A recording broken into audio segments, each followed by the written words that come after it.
Zamonaviy biologiya kitobi, ikkinchi variant, birinchi savol.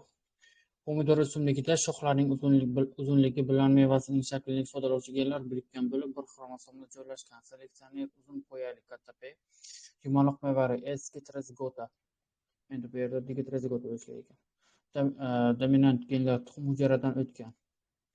O'simlik bilan kalta poyali noksumon mevali o'simliklarni o'zaro uchrashtiradi. Nazariy jihatdan krasnogar 8% tashkil qilsa, olingan 1300 ta o'simlikning nechtasi kalta poyali yumaloq mevali o'simliklar bo'ladi? Xo'p, katta P bilan katta S uzun poya, yumaloq meva. Kichik P, kichik S kalta poya, noksumon meva. Heterozigota chalishtirilib. Xo'p, dominant genlar tuxum hujayradan o'tgan. Bizga qavsning ichida nima beradi? Qavsning ichidagi gap nima beradi? Ya'ni dominant genlar faqatgina bir tomonda bo'lgan deganda bu.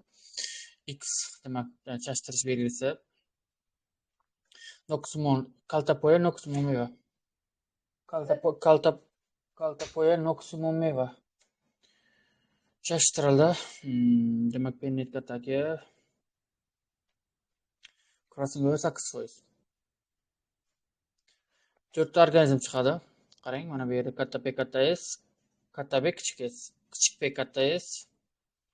Hop, kichik P, kichik S.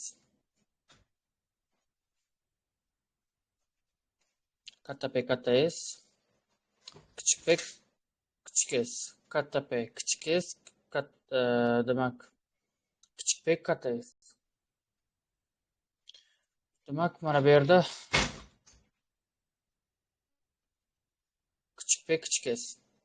Qurolti-foizdan, qurolti 8, chunki mana bu ikkitovi 8% krasnogarni beradi, bu 92% sof krasnogarga uchramagan.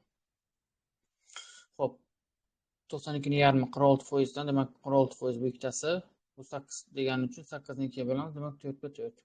Qurolti 4, jami 100%ni beradi bizga. 1300 o'simlikning nechtasi kalta poyali yumaloq mevali deyapti. Kalta poya.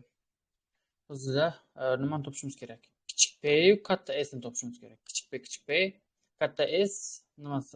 Heterozigota yoki gomozigota, bu farq yo'q. Mana shu belgini topishimiz kerak-da endi. Faqatgina bittasi. Mana shu organizm, eng oxirgi organizm